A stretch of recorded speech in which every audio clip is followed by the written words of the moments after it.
হত্যা মামলার আসামি এখন সাকিব আল হাসান।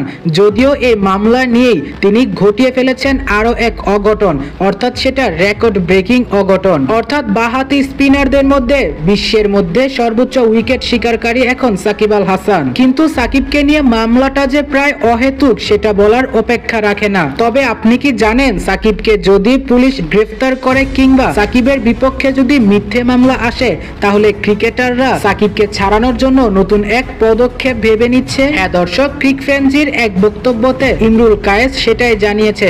আপনি দেখবেন সাকিবকে নিয়ে বিভিন্ন ক্রিকেটাররা বিভিন্নভাবে পজিটিভ পোস্ট করে যাচ্ছে, কিন্তু ইমরুল কায়েস যে তথ্য দিচ্ছে সেটা হয়তো আপনি আমার মাথায়ও আসেনি।